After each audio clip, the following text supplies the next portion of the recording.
예수님께서 금요일에 십자가에 못 박히셨습니다. 그리고 안식 후 첫날 새벽에 막달라 마리아와 다른 마리아가 무덤을 보려고 그 예수님께서 장사 지낸 바 되신 무덤으로 달려갔습니다. 그럴 때에 초자연적인 그런 현상이 발생을 하였습니다. 큰 지진이 일어났고, 그리고 하늘에서 천사가 내려와서 무덤을 막고 있던 돌을 굴려내고 그 위에 앉았습니다. 그 형상이 번개 같았고 그 옷은 눈과 같이 희었습니다. 번개는 성경에서 하나님의 임재를 상징하는 대표적인 현상입니다. 번개는 바라보는 이에게 경외감과 동시에 두려움을 줍니다. 번개 형상으로 임한 하나님의 사자는 파수꾼들에게 감당할 수 없는 그런 공포 그 자체였습니다. 이로 인해서 파수꾼들이 어떻게 되었는가 성경은 말씀을 합니다. 무서워 떨며 죽은 사람과 같이 되었다. 이 공포가 너무 심해서 거의 그냥 죽지는 않았지만 기절한 것이나 마찬가지고 죽은 것이나 마찬가지처럼 되었다라고 하는 겁니다. 부활은 믿는 사람에게는 기쁨이지만은 하나님을 대적하고 그리고 진리를 가두려고 했던 세상 권세와 무덤을 지키던 로마 군병에는 번개와 같은 심판 선고 바로 그 자체였습니다. 세상은 무덤을 임봉을 하고 군병을 세워서 예수님의 부활을 어두움에 가두려고 했습니다. 그러나 번개처럼 임하신 하나님의 권능 앞에 어두움의 세력은 한순간에 무너져 내렸습니다. 하나님의 강렬한 빛으로 사망의 어두움의 권세는 깨뜨려지고 말았습니다. 오늘 우리의 삶의 어두운 터널에도 이 부활의 강한 광채가 번개같이 임하면 좋겠습니다. 그래서 이 모든 어두움들이 한순간에 다 걷어지고 우리의 마음속에 있는 어두움도 썬뿌리들도 싹 다 벗겨지는 그런 역사가 일어나면 좋겠습니다. 천사는 안식 후 첫날 새벽 무덤으로 달려온 여인들에게 예수님의 부활 소식을 전하고 빈 무덤을 보라고 했습니다. 그리고 빨리 가서 제자들에게 부활 소식을 전하라고 했습니다. 이것이 여인들이 예수님의 부활에 최초의 정인으로 등장하게 된 배경입니다.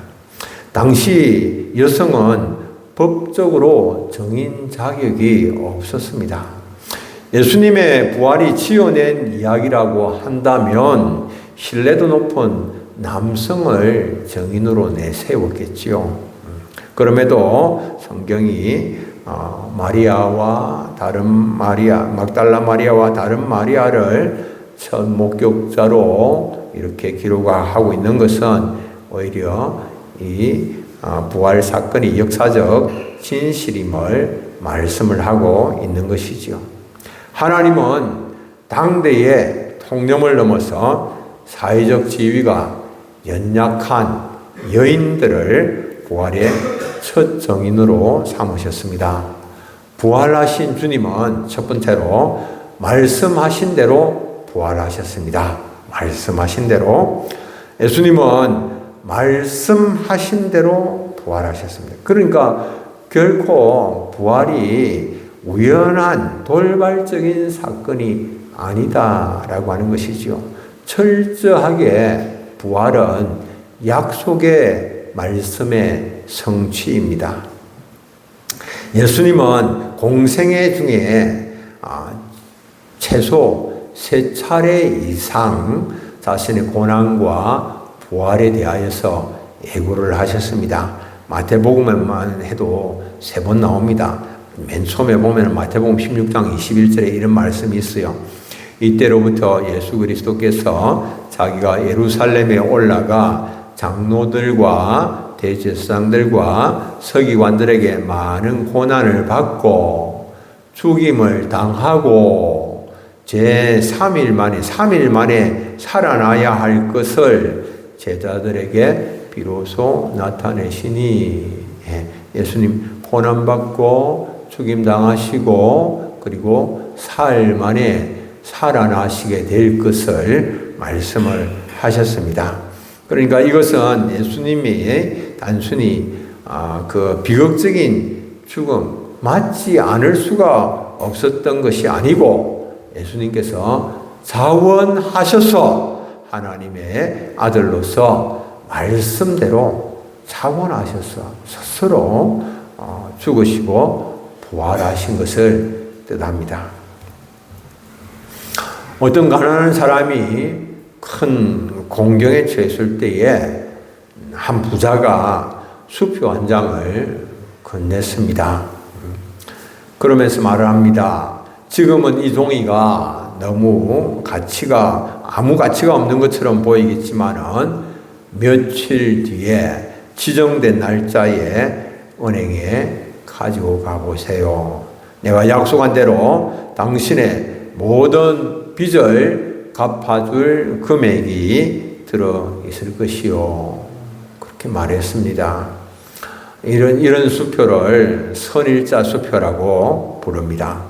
주변 사람들은 그 부자가 거짓말한 거다, 당신을 속인 거다, 그런 게 어딨냐, 그 종이 쪼가리에 지나지 않는다라고 말을 했는데, 그런데 약속된 날짜에 은행 창구에 가서 수표를 내밀었습니다. 그러니까 정확히 약속된 금액이 지급이 되었습니다. 예수님은 제자들에게 내가 다시 살아나리라, 예수님 제자들에게 말씀하셨죠. 그 약속의 수표를 주신 것입니다.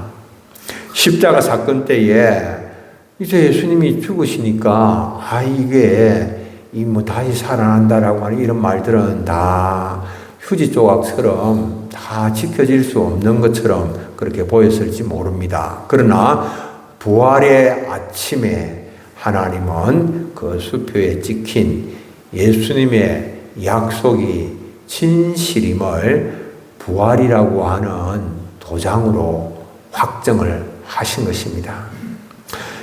부활은 예수님의 모든 가르침과 약속이 진짜임을 보증하는 하나님의 인감 도장입니다.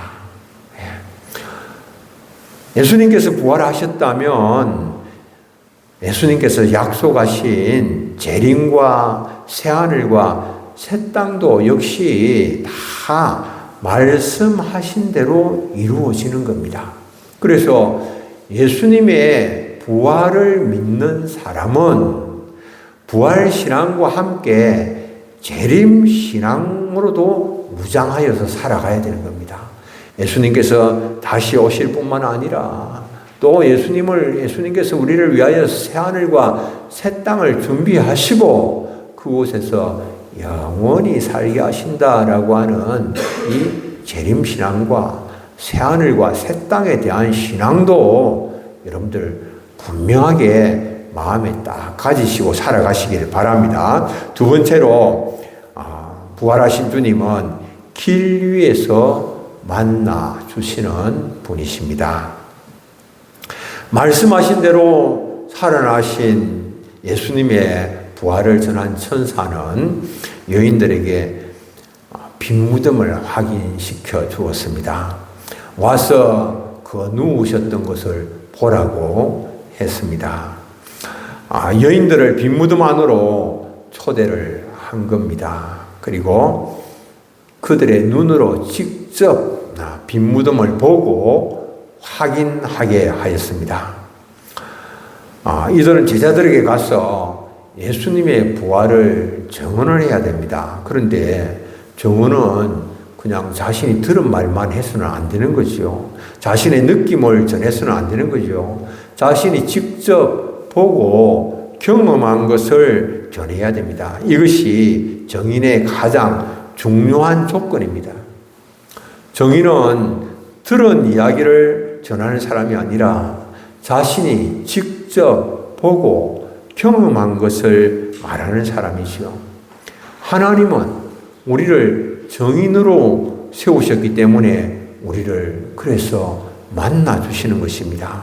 부활의 주님을 인격적으로 만나며 부활의 정인으로 주님의 살아계심을 증거하는 복된 삶을 우리가 살 수가 있습니다. 여인들에게 빈 무덤을 확인시킨 천사들은 빨리 가서 제자들에게 그가 죽은 자 가운데서 살아나셨고 갈릴리로 가실 것과 그리고 거기에서 예수님을 만나게 될 것을 전하라고 했습니다. 여인들은 천사의 지시에 따라 빨리 무덤을 떠나서 제자들에게 알리기 위하여서 다름질하였습니다. 여인들이 다름질하여 가는 그 중간에 부활하신 예수님께서 그들을 찾아오셔서 만나십니다. 사명을 띠고 급히 이동하는 중간에 찾아오신 주님이십니다. 여인들은 제자들에게 부활 소식을 전하기 위하여서 달려가던 그 길에서 부활의 주님을 만났습니다. 부활의 주님은 가만히 앉아 있는 자가 아니라 복음을 전하기 위하여서 부활의 소식을 전하기 위하여서 발걸음을 내딛는 자를 만나 주시는 겁니다. 사명을 향해서 달려가는 발걸음 위에 임하시는 주님이십니다. 전 세계적으로 사랑받는 발자국이라고 하는 그런 시가 있습니다. 그 시는 길 위에서 우리와 동행하시는 주님을 시각적으로 가장 잘 보여주는 시입니다. 어떤 사람이 인생 마지막 날에 주님과 함께 해변을 걸어가는 꿈을 꾸었습니다. 모래 위에는 두 쌍의 발자국이 찍혀 있었습니다. 하나는 자신의 것이고 또 하나는 주님의 것이었습니다. 그런데 인생의 가장 힘들고 고통스러웠던 순간을 돌아보니까 그곳에 발자국이 한 쌍밖에 없었습니다. 좀 서운한 마음이 들었습니다. 그래서 주님께 물었습니다. 주님, 왜 제가 가장 힘들 때 저를 혼자 두셨나요? 주님 대답을 하셨습니다. 사랑하는 아들아, 나는 너를 한 번도 혼자 있도록 버려둔 적이 없단다. 나는 너를 떠난 적이 없단다. 저 한 쌍의 발자국은 내가 너를 업고 걸었던 나의 발자국이란다. 그렇게 이야기를 했습니다. 본문의 여인들이 다름질할 때에 예수님이 나타나셨듯이 우리가 인생의 무게에 눌려서 허덕이면서도 사명을 놓치지 않고 걸어갈 때에 그 길 위에서 주님은 우리를 지켜보시고 그리고 우리를 만나 주십니다. 그리고 결정적인 위기의 순간에는 직접 얻고 가시는 것이지요. 여인들을 길에서 만나 주신 부활의 주님은 여인들을 무덤에서 기다리지 않으셨습니다. 사명을 향해서 달려가는 그들의 길 위로 마중을 나오셨습니다. 우리가 사명의 길을 걷다가 지쳐 쓰러질 때에 주님은 우리를 업고 그 길을 마저 가시는 분이십니다. 힘든 인생 여정일지라도 길에서 만나주시는 부활의 주님을 바라보시면서 결코 사명 놓치지 마시고 담대하게 걸어가시는 여러분들의 발걸음이 되시기를 축원합니다. 세 번째로 갈릴리에서 만나주시는 부활하신 주님이십니다. 길에서 여인들을 만나신 주님은 평안하냐라고 하시면서 내 형제들에게 가서 갈릴리로 가라. 거기서 나를 보리라 전하라고 하셨습니다. 제자들에게 가서 주님이 갈릴리로 먼저 가시니까 주님이 갈릴리에서 당신들을 만나고자 하신다. 갈릴리에서 주님을 만날 것이다 라고 전하라고 한 겁니다. 우리는 여기서 예수님께서 왜 예루살렘이 아닌 지금 예루살렘에서 예수님께서 부활하셨는데 예루살렘이 아닌 굳이 먼 갈릴리에서 제자들을 만나려고 하셨을까라고 하는 그런 의문을 품지 않을 수가 없습니다. 단순히 예루살렘이나 갈릴리나 이런 장소의 문제가 아닙니다. 여기에는 장소를 옮기는 그 이상의 깊은 의미가 담겨 있습니다. 여러분들 갈릴리는 어디입니까? 갈릴리는 제자들이 예수님께 처음 부름을 받았던 첫사랑의 장소, 그곳이 갈릴리입니다. 그런데 제자들은 예루살렘에서 예수님을 부인을 하고 도망을 쳤습니다. 불과 며칠 전에 제자들은 예수님을 버리고 모두 도망쳤습니다. 가룟 유다는 예수님을 팔았습니다. 베드로는 3번이나 예수님을 저주하며 맹세하며 자신이 주는 그리스도시요 살아계시는 하나님의 아들이라고 고백했던 그분을 부인을 했습니다. 그들의 행위는 용서받을 수 없는 배신 행위입니다. 배신 그 자체입니다. 세상은 배신한 사람을 뭐라고 부릅니까? 원수라고 부르죠. 배신자라고 부르죠. 실패한 자를 패배자라고 부르지요. 그러나 부활하신 주님은 무덤의 문을 여시고 나오셔서 가장 먼저 주님을 버리신 제자들을 향하여서 배신자라고 부르시지 않습니다. 원수라고 부르시지 않습니다. 패배자라고 부르시지 않습니다. 그들을 향하여서 무엇이라고 부르십니까? 내 형제들이라, 내 형제들이라 그렇게 부르십니다. 그들의 모든 배신의 행위, 배반의 행위, 부인의 행위, 다 도망친 행위, 이거 다 용서하시고 제자라고 부르시지 아니하시고 종이라고 부르지 아니하시고 형제라고 부르시며 하늘 가족으로 삼으셨습니다. 그리고 그들을 실패와 수치, 공포의 장소가 아닌 첫사랑의 장소 갈릴리로 다시 부르시고 그들의 사명감을 회복시키시며 원점에서 다시 시작할 수 있는 그런 기회를 허락을 해 주십니다. 갈릴리는 또한 그들의 삶의 터전이기도 합니다. 주님은 성전이라고 하는 특별한 예루살렘 성전이라고 하는 특별한 종교적인 공간이 아니라 제자들의 삶의 터전, 일상의 자리에서 그들을 만나시기를 원하셨습니다. 종교적이고 예전적인 부활의 신앙이 아니라 일상에서의 부활 신앙이어야 함을 보여주신 것입니다. 부활 신앙은 산 위에 머물러 있는 것이 아닙니다. 삶의 현장으로 돌아가서 주님과 그곳에서 동행하는 것이 부활의 신앙입니다. 성도는 자신의 일상의 삶 한복판에서 부활 신앙을 따라서 살아가야 됩니다. 어떤 어려운 상황, 형편에 놓인다 할지라도 부활의 신앙을 가진 사람은 그것에 눌림당하거나 위축되지 아니하고 좌절하거나 절망하지 않습니다. 로마에는 세계에서 가장 크고 화려한 성 베드로 대성당이 있습니다. 수많은 관광객이 그곳에 몰려듭니다. 그리고 웅장함에 압도됩니다. 그러나 정작 베드로가 주님을 만나고 인생이 바뀐 곳은 그 화려한 성당이 아닙니다.